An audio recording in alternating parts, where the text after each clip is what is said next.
शेतकऱ्यांना मदत मिळाली नाही त्यावर आपलं काय मत आहे?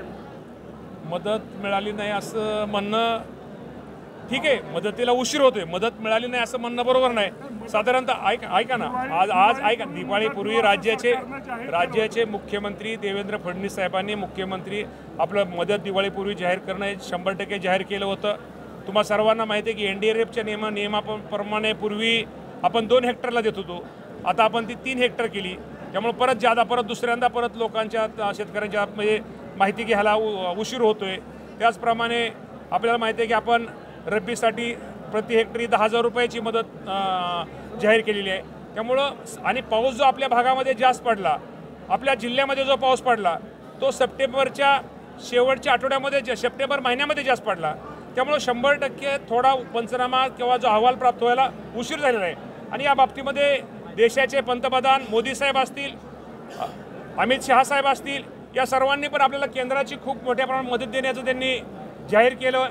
त्यामुळे त्यांनी मदत जाहीर केल्यामुळं निश्चित प्रकारे केंद्राकडे आपल्या सगळ्याला माहिती आहे की एखादी कुठली माहिती पाठवायची असताना ती अचूक पाठवावी लागते। परत त्यामध्ये फेरबदल करता येत नाही। एक मिनिट त्यांचे उत्तर देतात, त्यामुळं ते करता येत नव्हतं। त्यामुळे थोडा उशीर झालेला आहे। जरी उशीर झाला तर मी तुमच्या माध्यमातून माझ्या सगळ्या धाराशिव जिल्ह्यातल्या नाही महाराष्ट्रातील सगळ्या शेतकऱ्याला सांगतो, जी शासनाने जी आपल्याला मदत जाहीर केलेली आहे, मुख्यमंत्री देवेंद्र फडणवीस साहेबांनी जे आपल्याला पॅकेज जाहीर केलेले आहे, हे संपूर्ण रक्कम माझ्या शेतकरी बांधवांना थोडा उशीर होतोय हे आम्हाला मान्य आहे। उशीर होतोय या बाबतीत तुमचं दुमत नाही, तुमचं चुकीचं असं मी म्हणणार नाही। परंतु या बाबतीमध्ये निश्चित प्रकारे माझ्या प्रत्येक शेतकऱ्याला ज्याचं अतिवृष्टीमुळं जे नुकसान झाले, पिकाचं असू द्या, फळबागाचं असू द्या, घराचं असू द्या, मनुष्यहानीचं असू द्या किंवा तुमच्या पशुधन जे नुकसान झाले, ती सगळी नुकसान भरपाई माझ्या त्या शेतकऱ्याला निश्चित प्रकारे दिली जाईल। थोडा उशीर झाला आहे आम्ही मान्य करतो की आपल्या प्रश्नाचं उत्तर की उशीर झालेला आहे, पण उशीर जरी झाला ती सगळी रक्कम ती आम्ही शेतकऱ्याला निश्चित प्रकारे उभं करण्यासाठी दिली। आपल्या सगळ्यांना माहिती आहे की धाराशिव जिल्ह्यामध्ये खूप मोठ्या प्रमाणामध्ये अतिवृष्टी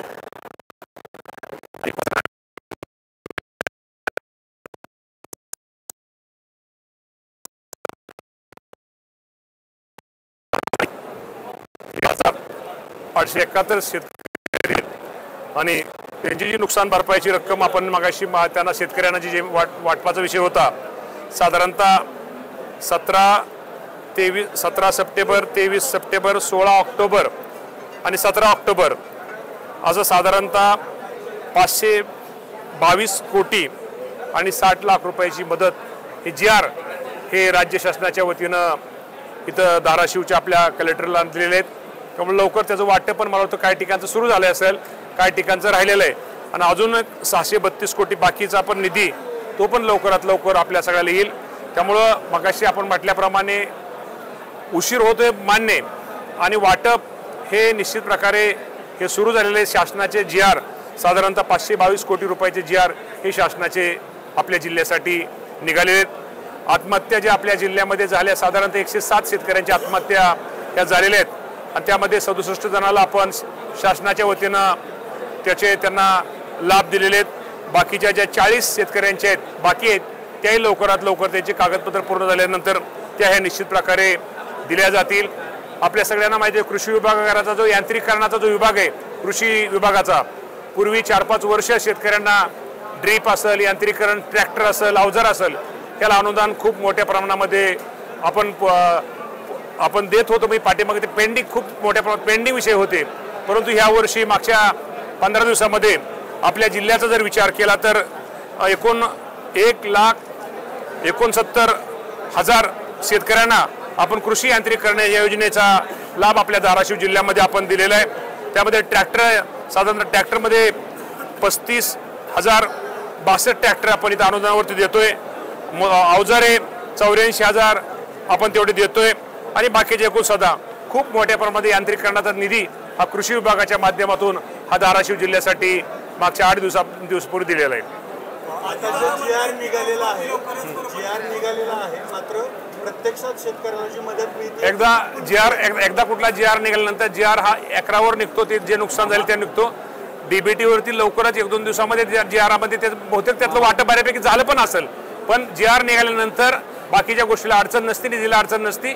GR कुठला निघतो ज्यावेळेस तो अहवाल प्राप्त झाल्यानंतरच GR निघतो.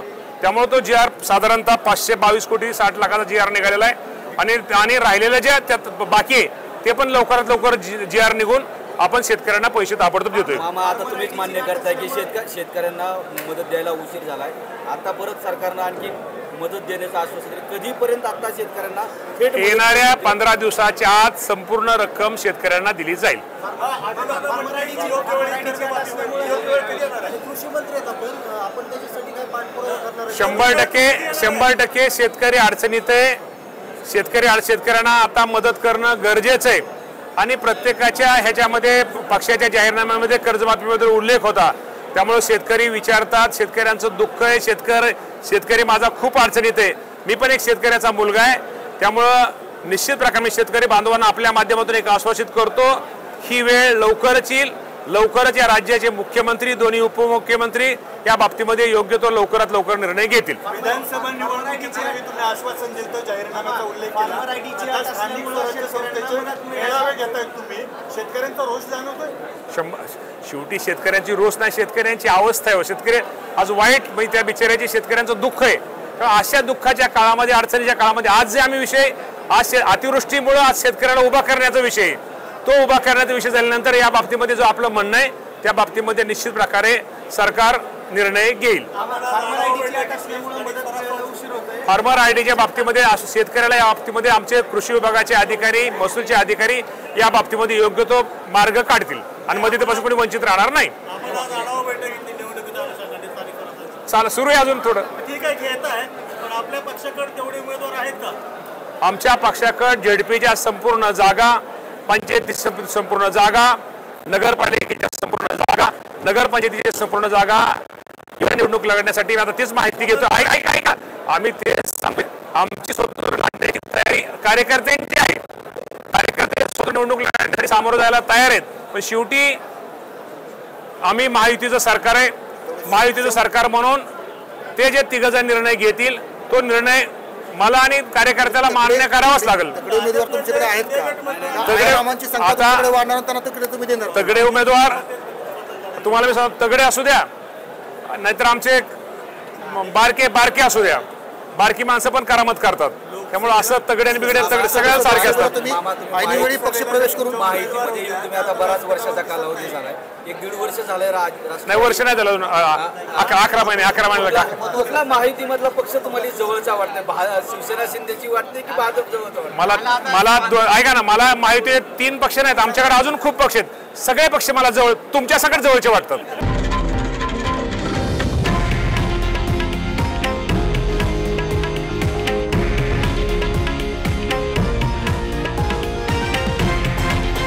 हे आहे देशातील नंबर 1 न्यूज नेटवर्क आणि आपण पाहत आहात TV9 मराठी, एकमेव.